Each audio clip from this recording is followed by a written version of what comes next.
Hi, I am an LG Wing. I can swivel into a T-shape for a true dual screen experience. Think you're great, but can you also do this?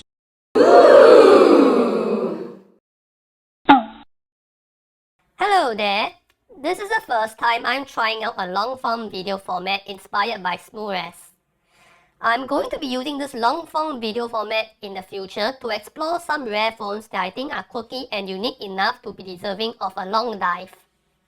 Today's subject is the NEC N-01A. It was released in late 2008 as a Japanese exclusive for NTT Docomo. This phone has a unique swivelling display that can rotate into 3 different modes, namely the Slate mode, T-shape mode, as well as the Candybar mode, which makes it unique even among the Japanese phones it was supposed to be sold alongside with.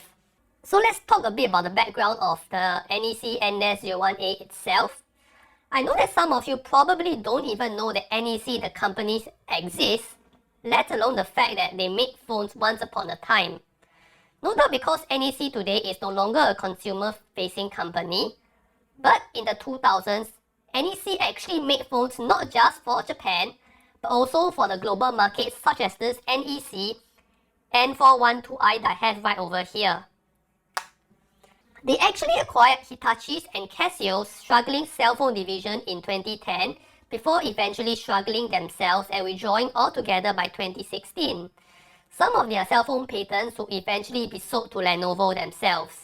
This N-01A is amongst the quirkiest of the really quirky Japanese Galapagos phones, designed with many Japanese specific features and never intended to go abroad. And it does happen that I have the original box itself. If you notice very carefully, you realize that there's no charger, no cable, and no headset inside the box. All you get are just the usual leaflets and the software CD-ROM.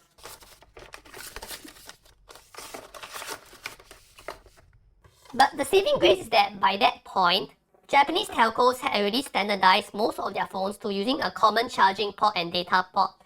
So right now, what I have over here is an adapter that I have that can charge the NEC using a micro USB cable. You'll notice that this adapter will have 2 ends.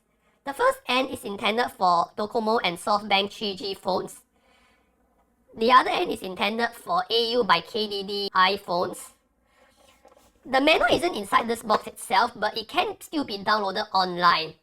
I have to warn you, however, it's over 600 pages long, which probably makes it one of the best sleeping aids ever. So I don't think I'll be able to cover all the quirks and features of this phone within this long form video itself, but I'll try my best to deliver the highlights nonetheless. So, about the hardware of the phone itself.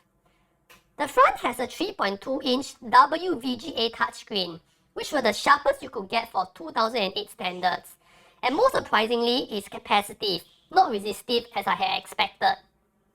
There are front-facing stereo loudspeakers and 2 earpieces, which is necessary given the phone's swiveling nature, and you also get a VGA front-facing camera for selfies and video recording.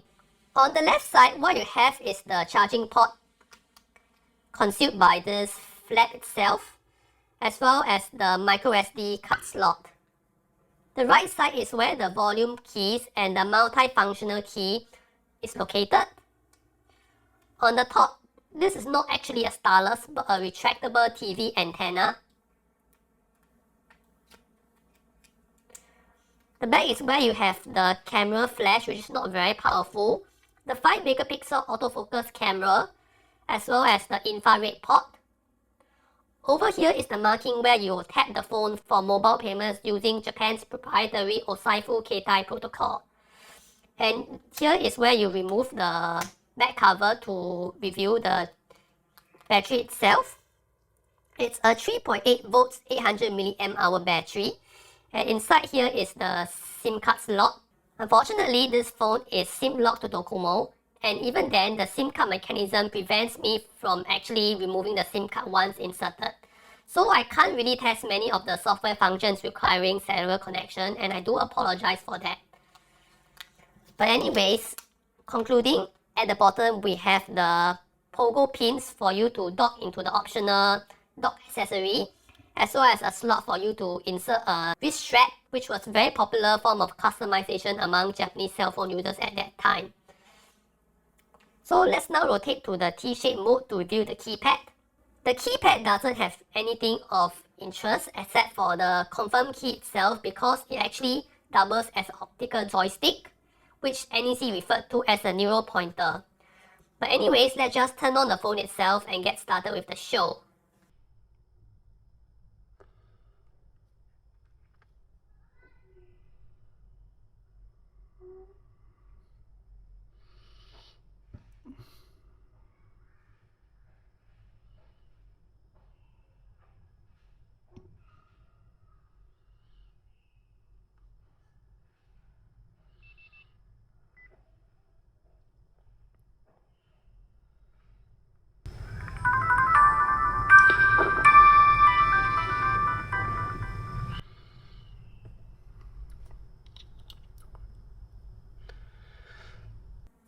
The N-U1A is running a version of Linux. Other brands such as Panasonic also adopted Linux for their Docomo phones, whereas other brands such as Sharp and Fujitsu adopted a variant of Symbian incompatible with the more commonly used S61 internationally. But regardless of what underlying OS these Docomo phones use, they all use the same UI layer called MOAP, or Mobile Oriented Applications Platform. So in the Slate mode itself, here is the default home screen. You can swipe in any direction corresponding to the keypad shortcuts as if you were in Candybar mode. For instance, I can swipe up to access iWidget, which as the name implies is a home screen full of widgets. Unfortunately, they are actually limited to only a maximum of 8 at one time, and it's not as flexible as Android's implementations. So otherwise, if you just do a simple tap on the touchscreen, it will also open yet another home screen. And this one has yet another form of widgets. As you can see right over here, this shortcuts bar really looks similar to Nokia's active standby shortcuts bar as well. So now we press the info key right here on this other home screen, and we get yet another form of widgets, as you can see right over here.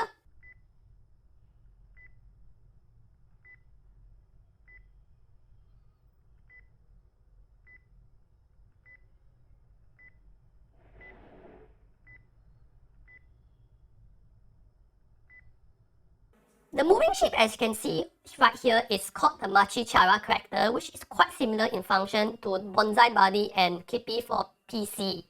It would inform you about missed calls and messages, and it would work with i-Concier, an add-on subscription service by Docomo that is supposed to deliver useful information based on your location, and it has been discontinued quite recently. And this Machi-Chara over here, it can be replaced with other characters, and also can be disabled if you're not a fan of it. Machi-Chara was actually also ported over to Docomo's Android phones, existing until around late 2017 when it was finally removed altogether. So let's take a look at the menu itself.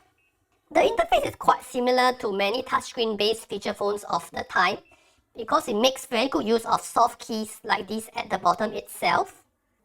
So what I don't like about this touchscreen interface is that many of the settings available are actually hidden right below the battery icon itself, as you can see right over here. Because I don't really understand how users will be able to intuitively guess that additional settings can be found right underneath the battery icon. And then another quirk about this touchscreen mode is that unlike many other touchscreen phones of that time, NEC actually didn't bother to program a virtual keyboard for Slate mode. I probably think that this was for the best given the limited screen size and the jankiness it would have probably brought along. So now let's take a look at the T-shape mode itself. This one is actually probably the least user-friendly mode in my opinion, and also the most half-baked one. This is because many of the sub-functions available on T-shape mode are actually not optimized for T-shape mode itself. As you can see right over here, you'll always see this pop-up message appear very frequently during usage itself, thus making the experience far less seamless than it could have been. So only a handful of apps are actually optimized for T-shape mode. Basically all these apps right over here in the menu itself. But when they actually do utilize multiple columns, such as in the case of the mail inbox, as you can see right over here, as well as the photo browser itself. Last but not least, we are going straight into Candybar mode. This one is obviously the most optimized mode of the three, given that most of default software paradigms at that time always assumed a portrait screen and T9 keypad for cell phones. So basically it acts quite similarly to the Slate mode itself, only that the touchscreen soft keys at the bottom and the relevant adaptations are removed, because all of them are being controlled by the D-pad itself, although you still can touch the touchscreen to emulate the soft keys in any case. Here's an interesting thing about the main menu itself. You can actually change the menu star, and this in turn activates different themes for the menu itself. So the default one that you have seen just now is called Precious White. So let's take a look at Misty Lavender.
So let's take a look at the programs that come with the NEC N-01A itself. In the Mail app, you'll be sending out both SMS and emails as well. And do note that you're not actually sending through emails per se, but rather iMode emails. There's not much interesting in the fact of composing and sending out mails, but what I want to point your attention to are these emoticons that are bundled with the phone itself. So these emojis, right, they actually are very primitive, and NTT Docomo was a pioneer in the implementation of emojis itself.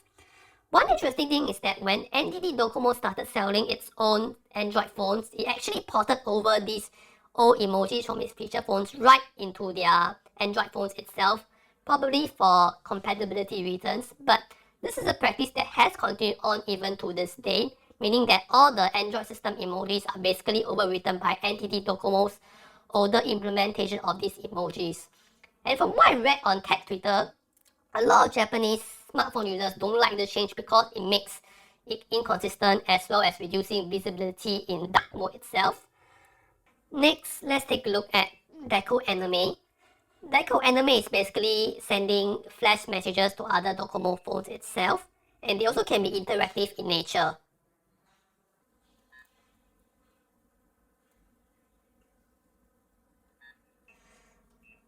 Okay, there's also chat mail as well.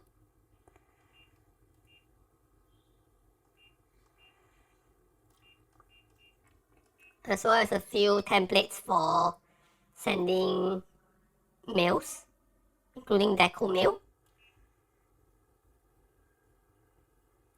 So now let's take a look at iMode itself.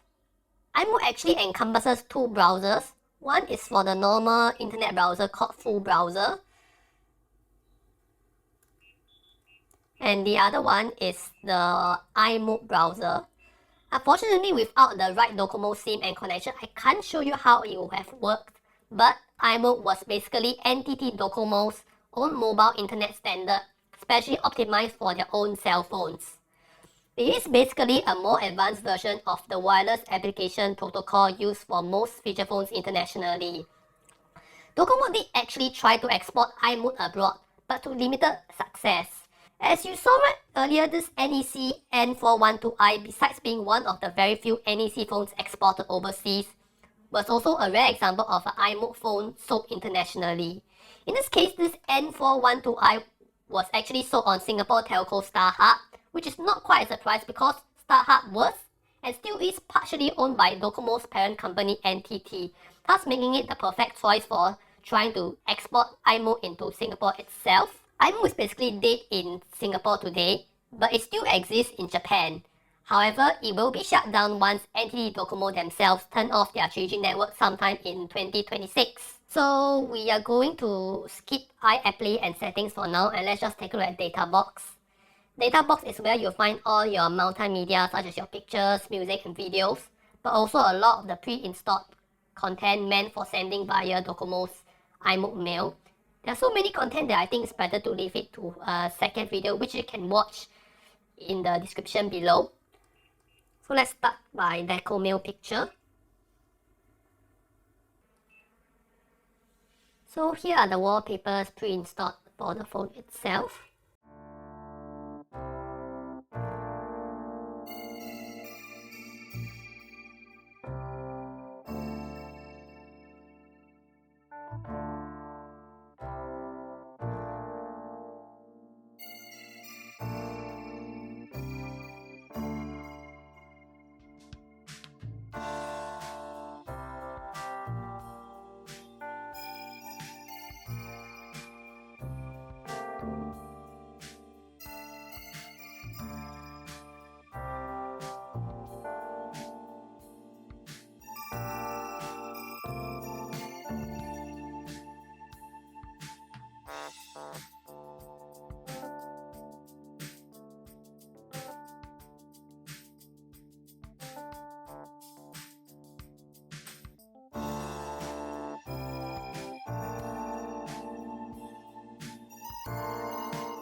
Next, let's take a look at Chara-Den, if I'm pronouncing it correctly.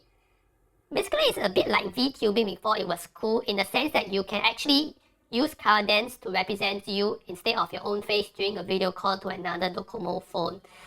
So when you press certain numbers on the keypad, it will trigger certain expressive toggles, and can also record them as well before you send them over. So let's take a look at the toggles itself.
Next, you have Lifekit, which is basically the personal organizer applications all grouped into one, where it contains things such as a barcode reader. So let's just, for example, try with the box right over here.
i-Concier, which doesn't work without a SIM card. Phonebook.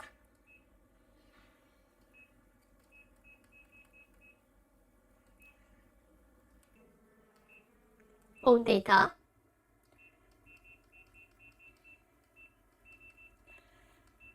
Music.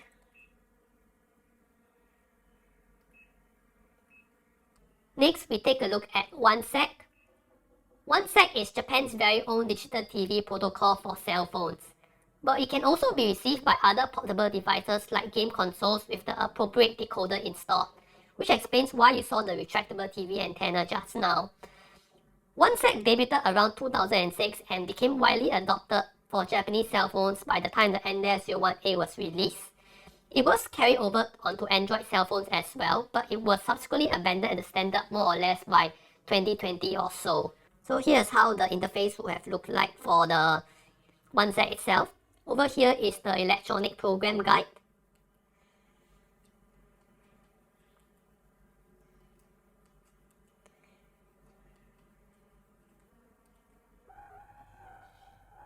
And here's how it looks like in the T-shape and the Slate mode itself.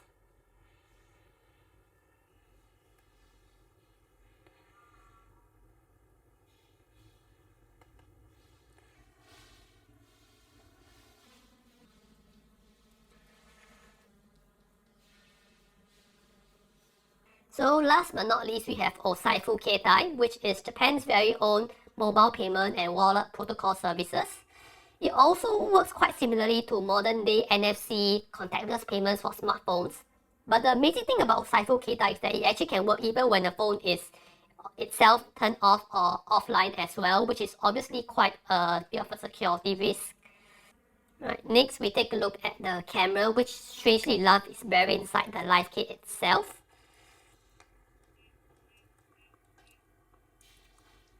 So here's how the interface looks like in standard Candybar mode.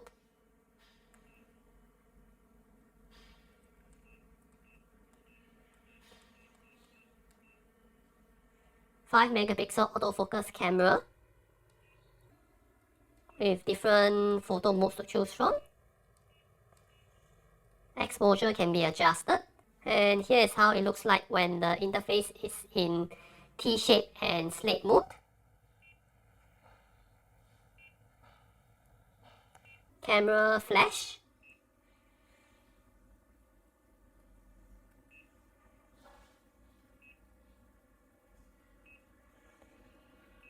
Basically the same settings as you saw just now, just implemented in touchscreen mode.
So now let's take a look at the i-appli themselves.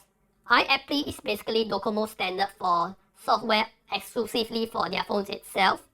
But as you can see later, you might realize that Java apps can actually be converted into i-appli apps as well. And i-appli apps are meant to be downloaded from iMode websites straight into the phone itself. So now let's just take a look at this software.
Last but not least, let's take a look at the ringtones themselves.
So this concludes the end of my long form video onto the NEC N-01A. I hope that this video has been able to do justice to the many quirks and features on this phone itself. If you enjoyed watching this video, please don't forget to like, comment and subscribe because it really helps me out for my next video itself. So see you soon in the next video.